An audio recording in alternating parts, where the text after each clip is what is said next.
वो रात है जिसके अंदर बड़े से बड़ा गुनाह करना अच्छा समझा जाता है। ये वो नाइट है जिसके अंदर रात के अंदर जगकर लोग शराब पीते हैं और नाचते हैं, गाते हैं और चिल्लाते हैं। गुनाह के वो सारे काम करते हैं जो बड़े से बड़ा और बेहद बदतरीन जो गुनाह है वो करते हैं और ये सोचते हैं कि इससे बढ़कर और जो बदतरीन गुनाह है वो भी कर ले।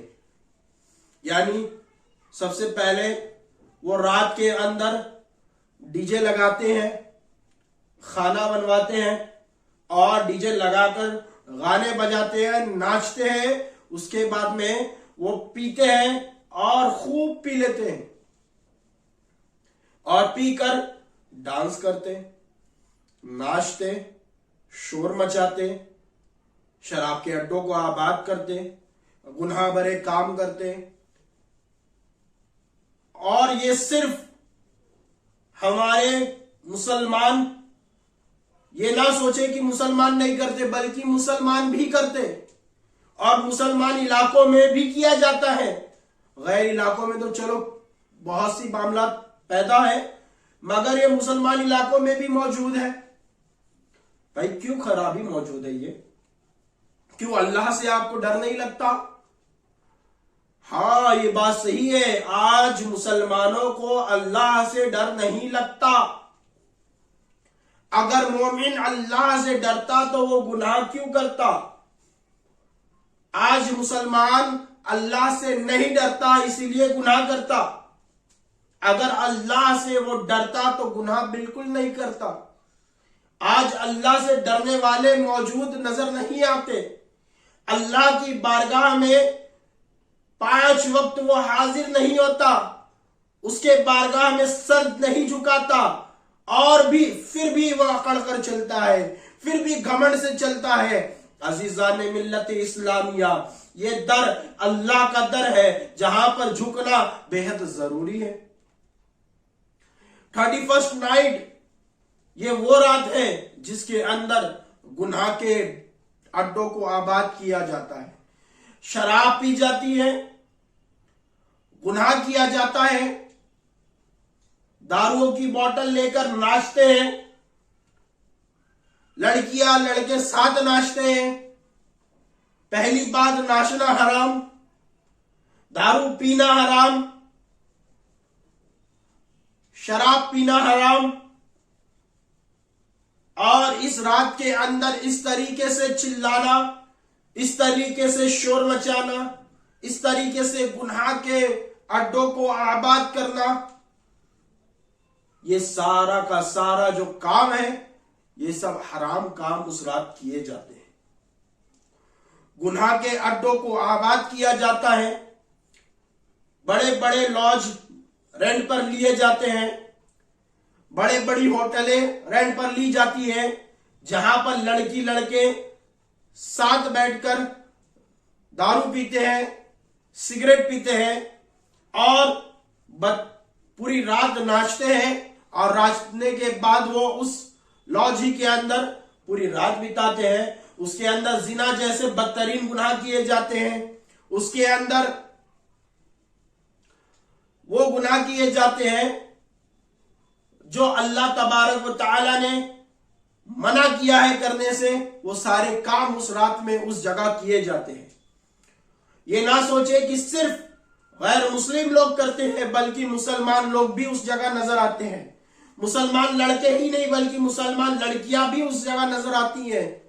तो इसका सबसे बड़ा मतलब क्या है? ये ऐसा क्यों हो रहा है? क्योंकि लिए आज बच्चों को हमने इल्म दीन से दूर रखा। हमने सिर्फ और सिर्फ उसे दीन दुनिया का इल्म दिया और दीन के इल्म से महरूम रखा। अगर हम उसे बचपन से इल्म दीन सिखाते तो अल्हम्दुलिल्लाह अल्हम्दुलिल्लाह वो दीन इस्लाम का एक मुबल्लिग नजर आता, दीन इस्लाम का एक काम करते हुए नजर आता। मगर हमने उसे उससे महरूम रखा, उसे दूर रखा। इसीलिए ये प्लेटफॉर्म आज जो गुनाह है वो नजर आ रहे। कुरान पढ़ना हमारे इधर लोग नहीं जानते। मैं ये चैलेंज करता हूं कि 100 में से 99% लोग कुरान का मीनिंग नहीं जानते। सिर्फ रस्मी तौर पर उन्हें कुरान पढ़ा दिया जाता है और उनको कुरान होता क्या है ये पता ही नहीं। अल्हम्दुलिल्लाहि रब्बिल आलमीन का तर्जुमा उन्हें नहीं पता, अर्रहमानिर रहीम का तर्जुमा उन्हें नहीं पता, मालिकी यौमिद्दीन का उसने तर्जुमा नहीं पता, इय्याका नअबुदु व इय्याका नस्तईन उसका तर्जुमा नहीं पता, इहदिनस सिरातल मुस्तकीम सिरातल मुस्तकीम का तर्जुमा नहीं पता, सिरातल लज़ीना अनअमता अलैहिम किस पर इनाम किया गया, वो कौन लोग हैं जिन पर इनाम किया गया, वो उन्हें नहीं पता। रात भर गुनाह करने वालों कान खोलकर सुनो, ये रात जो तुम गुनाहों में बिताते हो, ये रात अल्लाह ने तुम्हें गुनाह करने के लिए नहीं दी। ये जिंदगी जो तुम गुनाहों में बिता रहे हो, ये जिंदगी तुम्हें गुनाह करने के लिए अल्लाह ने नहीं दी। और अल्लाह ने तुम्हें लावारिस पैदा नहीं किया, अल्लाह ने तुम्हें बेबुनियाद पैदा नहीं किया, अल्लाह ने तुम्हें बिना मकसद के पैदा नहीं किया, बल्कि अल्लाह ने तुम्हें इस दुनिया में पैदा किया है। तो पैदा करने के बाद उसने तुम्हें एम दे दिया, तुम्हें उन्हें मिशन दे दिया, तुम्हें एक तरीका बता दिया, तुम्हें एक एम दे दिया कि अल्लाह ने इंसान और जिन्नात को इबादत के लिए पैदा किया है। तो तुम्हें चाहिए कि तुम उसकी इबादत करो, ना कि उसकी नाफरमानी करो, ना गुनाहों के अड्डों को आबाद करो। अपनी जिंदगी को गुनाहों से हटाकर इबादतों में लगा दो, गुनाहों से हटाकर अपने आप को इबादत गुजार बना दो, तो आपकी जिंदगी संवरेगी।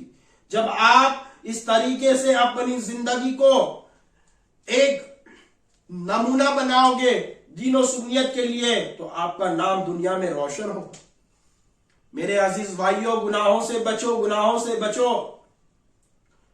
ये छोटे छोटे गुनाह, ये बड़े बड़े गुनाह, बज़ाहिर तुम्हें ये गुनाह छोटा नजर आ रहा है, मगर ये बहुत बड़ा गुनाह है। रात में 31st में नाचने वालों, कान खोलकर सुनो, अपनी रात को बर्बाद ना करो।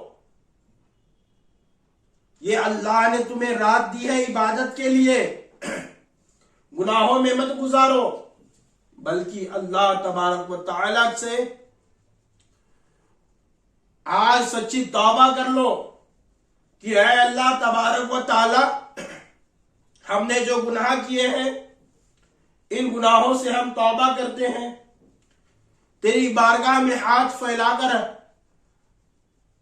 इन गुनाहों से तौबा करते हैं। ऐ अल्लाह, आज से हमारी नमाजें कभी कज़ा नहीं होगी मेरे मौला। ऐ अल्लाह, हमने जो गुनाह किए हैं मौला, अब हम कोई गुनाह नहीं करेंगे। ऐ अल्लाह, हम सच्ची तौबा करते हैं। ऐ अल्लाह, आज के बाद हम कोई गुनाह नहीं करेंगे। ऐ अल्लाह, हम गुनाहों से बचेंगे। ऐ अल्लाह, हमने सच्ची तौबा की है, मौला हमारी तौबा को कबूल फरमा ले।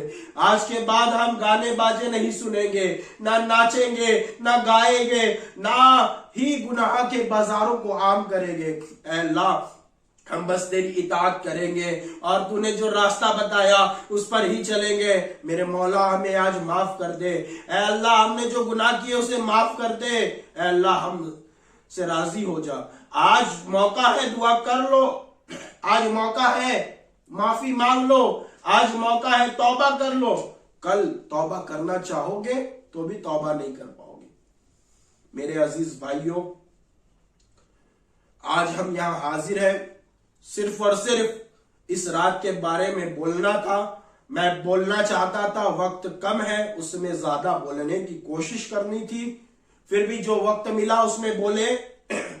और आज यही मैं कहते हुए निकलना जाऊंगा, बात को मुकम्मल कर लेता हूं कि गुनाह जो है ये इंसान को बर्बाद कर देता है। और हमने सबसे बड़ा जो गलत काम किया है वो ये है कि हमने अपने बच्चों को बचपन से मगरबी तहजीब के तरफ माइल किया, उन्हें उस तरफ लगाया। आप ध्यान दीजिए, हम कपड़े जो है, बच्चों को जो कपड़े पहनाते हैं, वो कपड़े हम सुन्नत तरीके से नहीं पहनाते। हम इस्लाम के तरीके के कपड़े हमारे बच्चों को रोज नहीं पहनाते। क्यों? बचपन से ही उसे परवरिश, बचपन से ही उसे कल्चर वो दिया जा रहा है जो कि कल्चर हमारा है ही नहीं। उसे वो तालीमात दी जा रही हैं जो तालीमात हमारी नहीं है। उसे बचपन से वो कपड़े पहनाए जा रहे हैं जो कि इस्लाम ने मना किया है, जो कि इस्लाम का नजरिया नहीं है, जो कि इस्लाम का तरीका नहीं है। वो कपड़े उसे पहनाए जा रहे हैं। शुरुआत जो है वो वहां से की जा रही है जहां से करना ही नहीं था। तालीम आप दीजिए दुनिया की, हम मना नहीं कर रहे, मगर उसे दीन भी तो सिखाइए। उसे बचपन से कुरान पढ़ने की आदत डालिए, उसे दीन सीखने की आदत डालिए। इंशाअल्लाह तबारक व तआला वो एक अच्छा बंदा बनेगा, वो एक अच्छा इंसान बनेगा जब आप उसे दीन से वाबस्ता रखेंगे। बचपन से जो आदत सिखाई जाती है वही वो बड़ा होकर करता है। एक बच्चे को अगर आप एक फूल या एक खुशबू के अड्डे पर चले जाइए जहां बहुत खुशबू है, तो उस अड्डे में चले जाइए तो आपके जिस्म से भी खुशबू आएगी, क्योंकि लिए सोहबत ऐसी खुशबू वाले से थी। और अगर कोयले की खदान में चले जाइए तो कोयला साथ लेकर आओगे, काले दाग लेकर आओगे। उसी तरीके से हमारे बच्चों की जिंदगी है। ये नहीं कि आपने पैदा कर दिया तो लावारिस छोड़ दो, नहीं, बल्कि उसे दीन की तालीम दो, इस्लाम की तालीम दो, और हकीकत में क्या है इस्लाम वो उन्हें सिखाओ। और सिर्फ रस्मी तौर पर कुरान पढ़ाना छोड़ दीजिए, बंद करिए ये काम। बच्चे को कुरान भी पढ़ाइए, कुरान के साथ साथ उसे मायने भी सिखाइए कि कुरान के मायने भी पढ़, साथ में इस्लाम की तरबियत उसे दीजिए। इंशाअल्लाह तबारक व तआला जब ये प्लेटफॉर्म आप उसे देंगे तो वो भी आलिम दीन, कारी कुरान और हाफिज कुरान बनते हुए नजर आएंगे। जरूरी नहीं है कि मदरसे में ही आलिम बनते हैं, जरूरी नहीं है कि मदरसे में ही हाफिज कुरान बनते हैं, बल्कि अगर बच्चा ठान ले तो घर में भी हाफिज कुरान बन सकता है। अगर बच्चा ठान ले तो घर में भी मुफ्ती इस्लाम बन सकता है। बस सोचने का जरिया है और सोचने की बस देर है। अगर ठान ले तो सब कुछ कर सकता है, और ना ठाने तो कुछ नहीं कर सकता। और एक मिशन जो हम लेकर चल रहे हैं उसमें इंशाअल्लाह तबारक व तआला जो भी इस मिशन में आगे हमारे साथ आना चाहता है तो वो मेरे फोन नंबर पर, जो कि मैं इसके डिस्क्रिप्शन में डाल दूंगा, वो नंबर पर फोन करें और हमारे साथ जुड़कर दीन का काम करने में हमारी मदद करें। और जज्बात और इंटरेस्टेड लोग हमें चाहिए, जो कि इस चीज में इंटरेस्ट रखते हैं वही लोग चाहिए, और जो नहीं रखते वो नहीं चाहिए। हाँ, आप इबादत कीजिए, अच्छी बात है, मगर ये कि दिल से आइए और काम कीजिए दीन का। आपकी जरूरत हमारे लिए बहुत जरूरी है। आप लोग आए और हमसे राब्ता करें। इंशाअल्लाह तबारक व तआला अल्लाह से दुआ है कि अल्लाह ताला हमसे कहने में, सुनने में जो भी गलतियों से माफ अता फरमाए और हम सबको गुनाहों से बचने की तौफीक अता फरमाए। वाखिर दवाना